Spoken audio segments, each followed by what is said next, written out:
Last month, we had the pleasure of getting a brand new MMO revealed. This happens very rarely, so when it does, it's quite the event for fans of the genre. The game was called Pax Dei, and according to its developer, it is a vast social sandbox, low fantasy MMO inspired by the legends of the medieval era with community and emergent gameplay at its heart. Now, initial reception for both of its reveal trailer and developer deep dive were very positive. Each video has like hundreds and thousands of views and is full of comments expressing interest in the game. As for the game, what do we know? Well, the reveal did give us a few of the basics. It's an open world, player-driven survival sandbox MMO. The core loop of the game will involve the typical gathering materials, crafting weapons and armor, and building bases. We'll start in a region of the world known as the Heartlands, where we are free to build and craft in relative safety, and then, once we are prepared, we can venture out into the woodlands full of dangerous PvE enemies and the threat of other players, as the game does have PvP. We saw snippets of various systems in the developer vid. There was some base building on display, a variety of different size and types of buildings, which include up to player-built cities. They have in fact said that every building in this game will be player-built. There were crafting stations with players making potions, weapons, and armor. We also saw refining stations like tanning racks and smelters. There were some shots of the UI, which showed us what looked to be work-in-progress equipment and inventory system. There was also a tab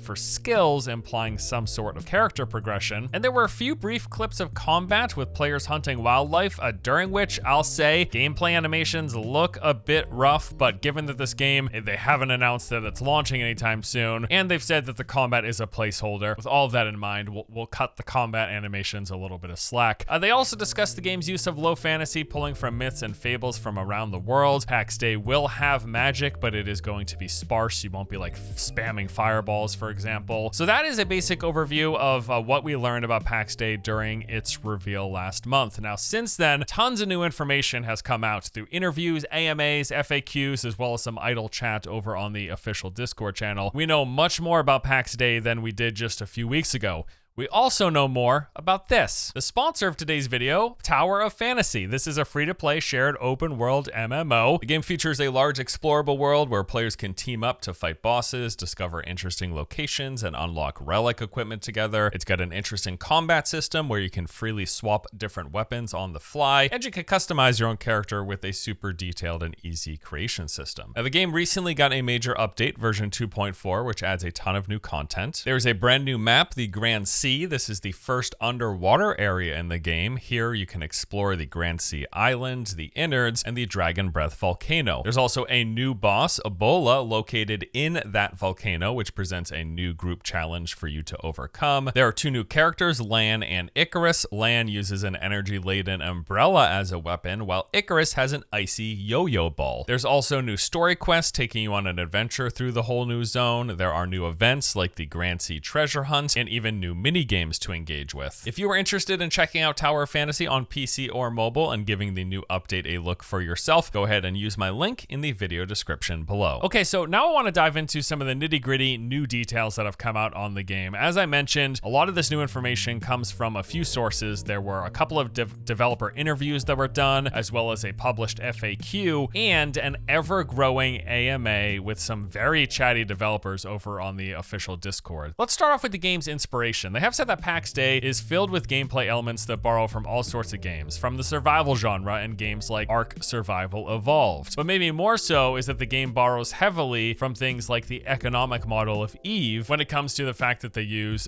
geography-based scarcity and having this dynamic marketplace. To quote the developer directly, they said, being an MMO, harvesting and crafting are core pillars of the experience in the game, but in our world, the weapons, the armor, the construction pieces needed for your village, these are all items that are crafted and manufactured by the players themselves. So essentially, all of the things that you can gain access to in the world have been produced by someone else in the game. Having recently gone back to Albion Online, this is very reminiscent of what that game does. It's got this player-driven economy, but it's player-fueled. Players touch every aspect of it. Anything that's involved in the trading system is something that a player either harvested, refined, or crafted themselves. And I think that makes for a real interesting experience, especially when layered on everything else. So the Heartlands, this is where things begin for us in the game. Players begin in these relatively high elevations among this green, foresty region known as the Heartlands. There, we will be working with other players in safety. We can, without much concern, build up small villages, join and create clans, plant crops, craft equipment, do some basic farming, gathering, hunting of wildlife, and the sight lines from where you are in the Highlands are going to be very purposefully long, they say. So you are elevated and you can look down amongst the world as it kind of goes into these deep areas, these cavernous areas, these dense woodlands, and those are all places they've said you can go. It's like the Skyrim pitch, right? You see that mountaintop, you can go there. Well, in this case, you start off on the mountaintop and you can go as far as the eye can see. What's even more interesting though is they say the different ways that they try to motivate players to get there, because it does seem like this is going to be a game where the further out you push, the more dangerous it gets. And I quite like the structure that they're talking about with this game, where you start off in this like safe haven, you build yourself up, you do all of the basics, and then once you're feeling brave enough and you feel like you have your equipment and you're prepared, then you start pushing out, you push down into these dense wooded areas and start the exploration.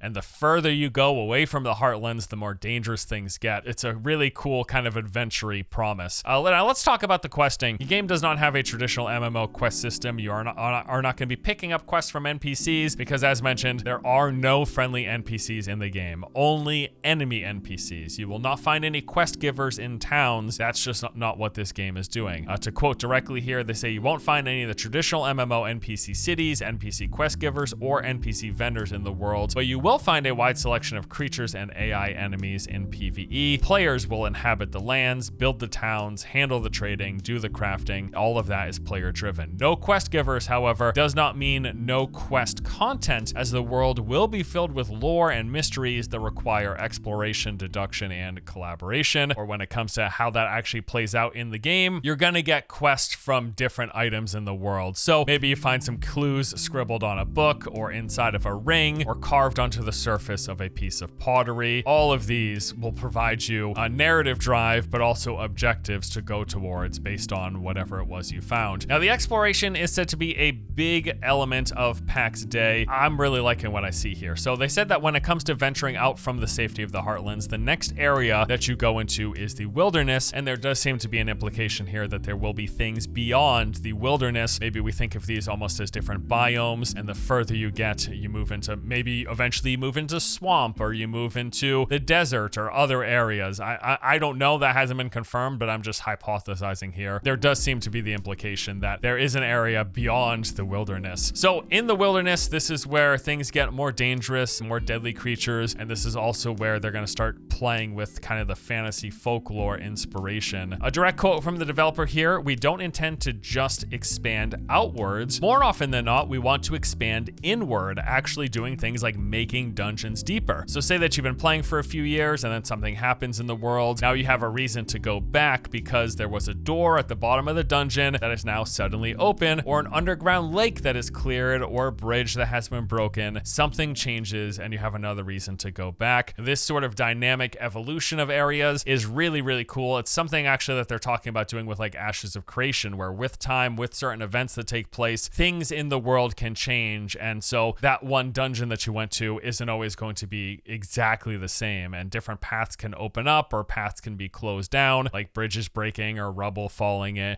or a lake emptying, and then maybe there's a dungeon entrance at the bottom of what was once that lake. I love this dynamic environmental stuff, and I think there's a lot of potential of what they can do with this. Also, in terms of exploration, they were asked if they were going to have a fast travel system in the game, and they said that the game will feature different ways to get around, but as with many other parts of Pax Dei, there will be limitations and trade-offs when using them. The goal is not to trivialize travel and the logistics involved, but to offer a way to play most content and join your friends within a reasonable amount of time. This makes me wonder if they're going to have some sort of public transport systems or some sort of traversal things, be it mounts or glider systems. World of Warcraft has ships that come and go. airships. There's a lot of different things you could do. Now, there are going to be survival elements in Pax Day. It isn't going to be one of those things where you have to keep up your thirst and hunger, but there will be food and drink in the game, but it just appears like that is going to be more giving you buffs. So food maybe gives you health and drink maybe gives you something like more stamina. These are just some possibilities. There's also building. We've talked about this. Base building is going to be a thing. It's going to be a very big thing because all of the buildings in the game will be player constructed. They've said they've taken cues from games like Valheim. That's a great inspiration. Valheim was a fantastic game. I quite enjoyed the building. Could be cumbersome at times, but it was nevertheless addictive. And many of the 100 hours that I played Valheim were spent on just the base building, so there was some satisfaction to be had there. They've said that the building in Pax Day looks much like what we've seen in other survival MMOs. Building blocks effectively snap together, allowing players to build anything from a humble shack on their claimed plot of land to elaborate villages, complete with keeps, churches, which are evidently going to play a role in the Pax Day's world as well, and even building up walls and fortifications. I really love this idea, especially knowing, because I haven't touched on this yet, but they're talking about worlds with thousands of players. They said 5,000 was on the low end. They're talking about 10, 20,000 players.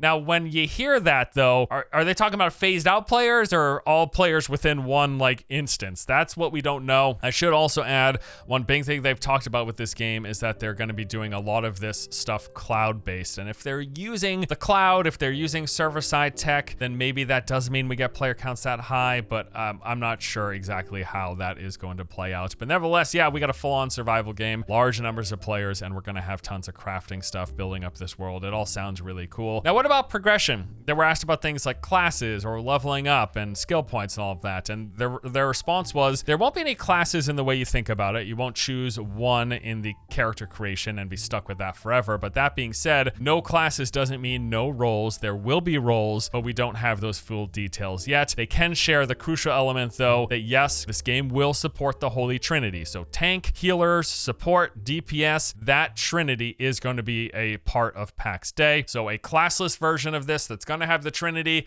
leads me to believe it's going to be gear-based. So depending on the gear that you equip, that's going to change if you are filling that tank role, that healer role, or that DPS role. I enjoy these systems. I actually really like how they do it in Albion Online. I think that's a good template of inspiration for how to build a classless system that still has the holy trinity of roles for players to fulfill. As to the leveling side of things, they said that they don't have a global character level, but they do have skills, and those skills have a leveling system. Now let's talk about PvP and PvE. They actually described what their intention was for PvP without being too specific. So they said they want to make PvP feel more dynamic and more about social structures, roles, and positions of power in player-formed communities instead of just a static PvP toggle or zone restrictions. We don't want PvP to feel like a separate mode and create a gap between PvE and PvP players. PvP should be an integral part of the world and economy. We plan to offer players interesting and meaningful ways to opt in and dip their toes in PvP. The goal for them, they say, is to marry PvE and PvP together by offering opportunities for both to bring value to the party, be it facing the dangers of PvP or creating the best gear for PvP players. The Heartlands will be restricted from any PvP fighting. Outside of that, players will have various options to choose if and how they want to experience PvP and how much they are willing to risk in order to do so. So really interesting talk here. Clearly, they're saying that they don't want to force people into PvP, but they also want PvP to not feel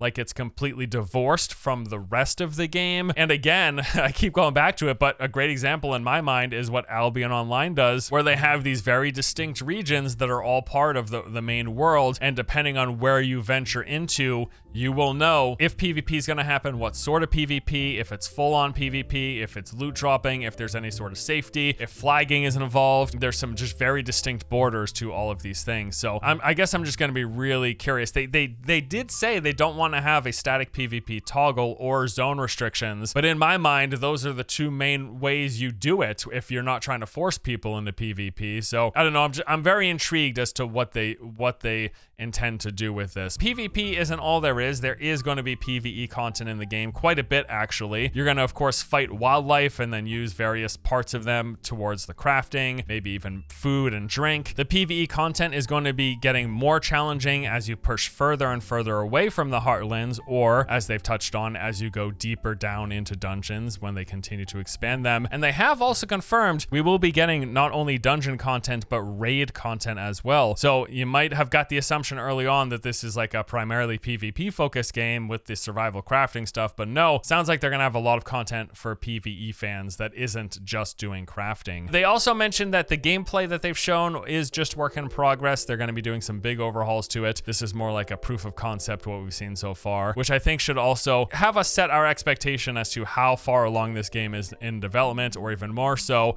how far away it is. And they did touch on this in their FAQ. They said there's no date for PAX Day's release, but as soon as they know, they're gonna let everyone know, and they're currently going through alpha testing, which you can sign up for right now on their website. You know, I'm not surprised that this game has seen so much excitement behind it. I think there's a lot of really cool and interesting things. This pitch that they have of, hey, we've got like a bunch of industry veterans, we've worked on MMOs, we're finally making the game we've always dreamed of. We've heard that a lot, and a lot of times that doesn't really seem to come to bear. We don't really end up seeming to get maybe what that lofty goal is, but it's certainly possible. And you know, the one real positive check mark for this game is they have a lot of really good backing here. One thing that's been brought up a lot is the fact that they've made quite a bit in funding. I don't have the exact number in front of me, but it's something like $30 million, which is and isn't a lot of money, especially when it comes to developing an MMO, especially when you consider the length of development, typically somewhere in the ballpark of 5 to 7 years long. I'm imagining 30 million isn't going to take care of the salaries as well as all of the other expenses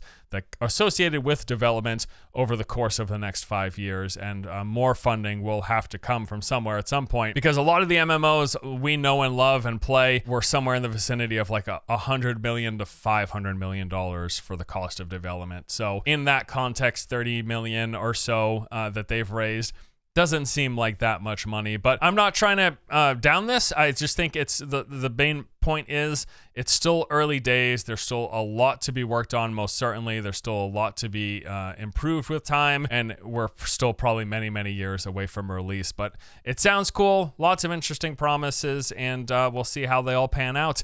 That's going to do it for this video, though. Thank you all for watching. Hope you enjoyed it. I'll see you next time.